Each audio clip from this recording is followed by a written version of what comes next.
Olha, você que é dona de casa ou dono de casa, vai ao supermercado, na feira, você que sabe o valor de como está para manter aí as contas sempre em dia, colocar comida na mesa, você tem sentido no bolso que a inflação de fato voltou a nos assombrar. O índice saltou na verdade, de 0,53% para 8,35% em um período de um ano. É muita coisa, minha gente. O fato é que, de acordo com especialistas, é a maior inflação desde 2016. A situação grave, já que estamos em meio a uma pandemia. Agora, para você entender melhor o aumento da inflação, de como ela impacta nos preços dos produtos, a gente consome sobretudo, né, porque tudo está muito caro cada vez mais, o que a gente precisa saber é como adequar o nosso salário a tantos aumentos. Será que isso é possível, hein? Esse é um assunto para o professor Chico Rosário no quadro Explica Pra Gente.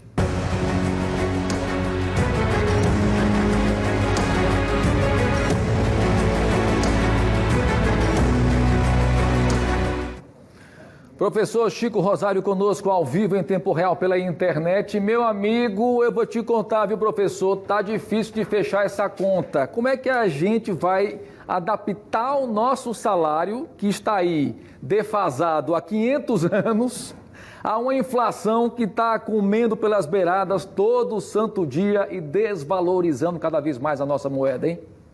Boa tarde, pessoal. Boa tarde. Até eu fico sem voz por isso. Boa tarde a todos e a todas. Boa tarde, Wilson. É o famoso salário falta mês, né? Ou sobra mês, né? Porque o salário acaba antes e fica sobrando o mês todinho. Tem outro nome também, mas eu não vou dizer aqui não, para não pegar mal, né?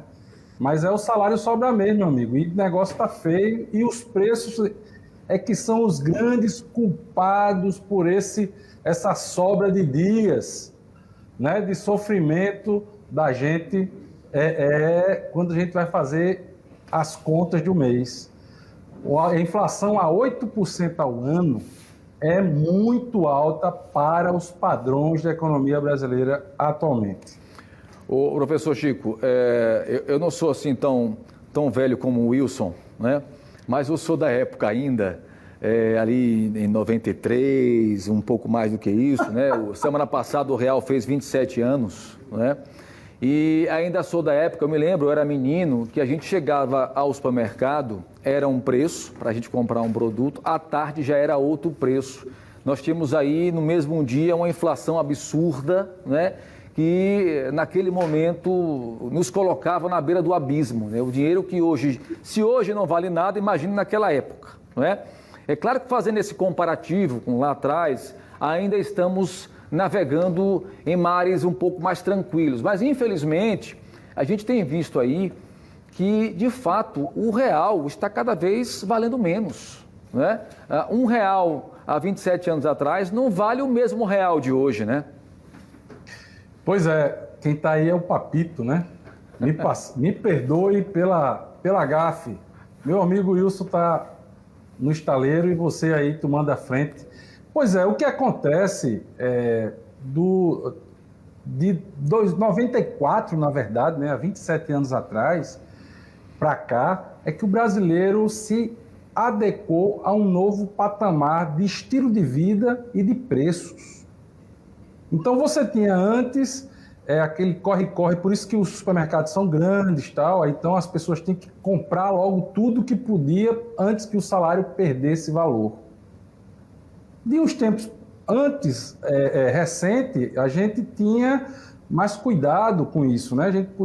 O nosso salário realmente rendia o mês inteiro, então você viu aí muita gente tendo um monte de loja aparecendo tudo quanto é canto, tal. Isso também é reflexo do novo padrão de consumo brasileiro que surgiu do pós-inflação, hiperinflação, né?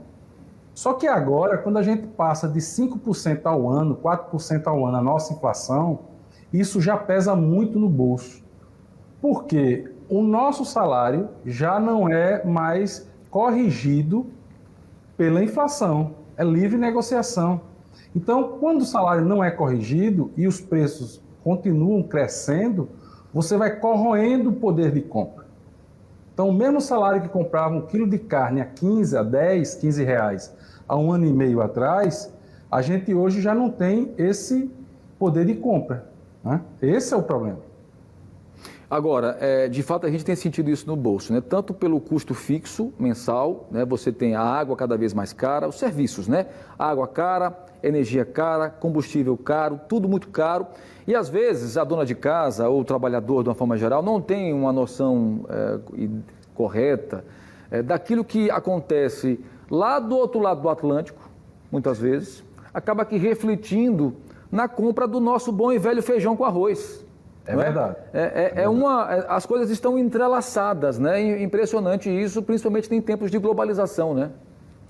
Principalmente por conta da globalização e os preços dos alimentos, eles são mundiais, globais, todos cotados em dólares, porque são commodities. E aí, quando o pessoal resolve comer muito fora do Brasil, o Brasil também aumenta seus preços porque começa a exportar mais. A dona de casa ela vai ter que começar, e já tem muita gente fazendo isso, a começar a fazer mais escolhas. Eu falei que o quilo de carne a 10, 15 reais era um tipo de corte. Hoje, o corte médio custando aí 35, 40 reais já é outro tipo de carne. Então, são essas escolhas, né, que as donas de casa, as pessoas, os donos de casa, quem administra o salário familiar, o orçamento familiar, vai ter que ter muito cuidado para não incorrer em gastos supérfluos, porque esses gastos, existe estudo já que 20% do que a gente consome de salário pode ser reduzido, né? Seja, se eu moro perto do trabalho, eu posso ir a pé. Infelizmente, são escolhas. Se eu tenho 2 automóveis em casa, tem que fazer um rodízio e ter só um, porque 2 automóveis é um passivo, não é ativo, ele não valoriza com o tempo.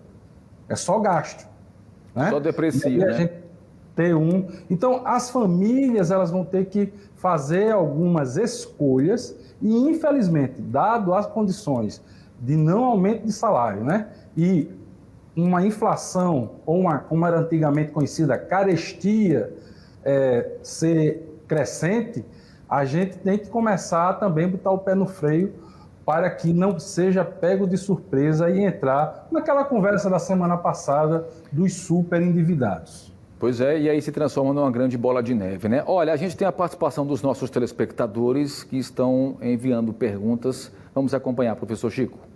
Meu nome é Marcos, moro na Ponta Verde, sou gerente comercial. Com a alta da inflação, qual dica você nos dá para conseguir pagar os gastos convencionais de água, luz, condomínio e ainda conseguir manter uma reserva financeira? Para você ver a mágica que o trabalhador tem que fazer. Pandemia, todo mundo mais em casa, né? Necessariamente, obrigatoriamente mais em casa, e estando em casa você consome mais energia, consome mais água, você se alimenta mais, né? E aí fica entre a cruz e a espada, né, professor Chico? É verdade. A gente tem que também entender que essa inflação ela está afetando mais os mais pobres. Então, o Marcos mora na Ponta Verde, deve ser classe média, e aí ele tem que entender que ele vai ter sim que abrir mão de alguns luxos da classe média, infelizmente, para poder ele abrir mão de um consumo atual para um consumo futuro, que é a reserva financeira. Reserva financeira nada mais é que isso. É você se submeter a alguns sacrifícios atuais agora, de deixar de gastar em alguns supérfluos, alguns luxos, para postergar o seu consumo no futuro, numa aposentadoria, numa viagem para o exterior, seja lá em que projeto de vida você vai aplicar o recurso que você está economizando hoje. Agora, o que é que tem que ser feito? Eu falei anteriormente, reduzir os gastos que efetivamente não fazem parte mais do nosso estilo de vida. Eu imagino que boa parte da população da classe média não está viajando, então isso já aliviou um pouco o salário, que compensou a alta dos alimentos, e as pessoas ficando mais em casa consomem mais alimento, mais energia, mais... Então você tem que fazer essa ginástica, né? esse encontro de contas no seu orçamento e, infelizmente, abrir mão de alguns prazeres, alguns benefícios que você se dava e hoje, dada essa condição, pode ser temporário, ninguém sabe, fica mais complicado. Pois é, e esta possibilidade de fazer uma reserva financeira, isso tem ficado cada vez mais distante para boa parte da classe média, né? Já que o salário está completamente comprometido, né? Tem gente, inclusive, fazendo sorteio para saber o que pagar no mês. É verdade. Mas levanta para cima, o que Deus pegar lá em cima eu pago, né? Exatamente, o que cair na minha mão aqui eu estou pagando. Eu mesmo estou fazendo isso, não vou negar. Devo, não nego, pago quando puder. Vamos à próxima pergunta, professor Chico. Sou Cibele, moro aqui no bairro do Petrópolis, sou funcionária pública e gostaria de saber, essa alta na inflação está relacionada ao preço do gás que não para de aumentar? Boa pergunta da Cibele. Pois é, Cibele. Na verdade, o gás é um dos itens, né, que é a parte de combustíveis, um dos itens que alimenta essa alta da inflação, é isso mesmo. Então, a inflação é feita por várias cestas de bens, que a gente chama. Tem alimentação, bebidas, tem habitação, aluguel, né, INCC, etc. Tem a parte de transportes, que tem os combustíveis dentro do transporte, né? Então, tem higiene, limpeza, vestuário, então são todos cestas de bens e, realmente, a alta da inflação do ano passado para cá, basicamente se concentrou nesses em três cestas, né? Três itens: alimentação, né? Combustíveis e habitação. Né? Habitação porque, como o INCC, que é o índice que corrige, e o IGPM, que corrige o aluguel, e o INCC, que corrige as prestações dos apartamentos na planta, tem subido muito os dois por conta do aumento do dólar e uma série de questões.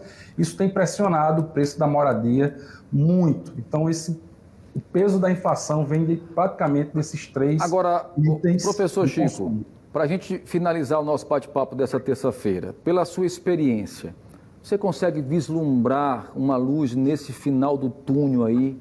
Algo que possa ser, pelo menos, servir de válvula de oxigênio para todos nós? Ou a coisa realmente está um pouco embaçada?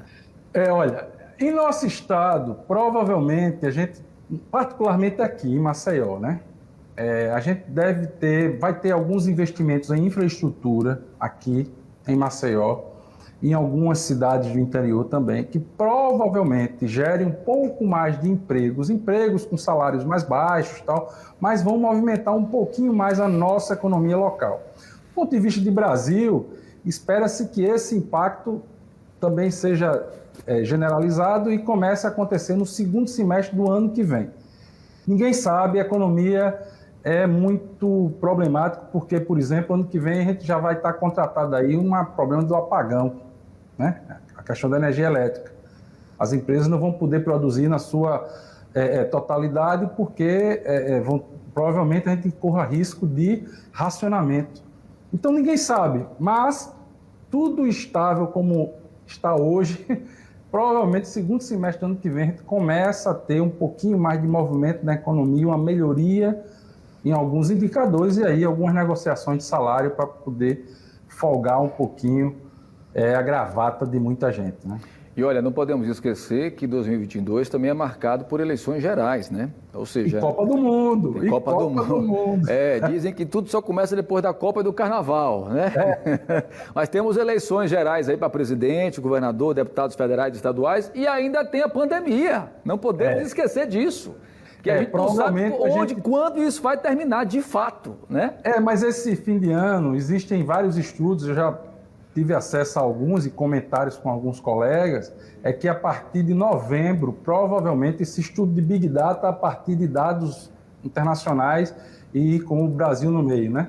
A gente, a partir de novembro, tira a máscara, né? Nós estamos aí com um volume de cerca de 30% da população, se não me engano, de 20% a 30% da população totalmente imunizada, totalmente, não primeira dose, com as duas doses ou dose única, e isso vai dar um respiro no final desse ano para para o setor de serviço, para empresário e empregado de trabalho de serviço. Tomara. Rápido. E aqui na nossa terra, turismo.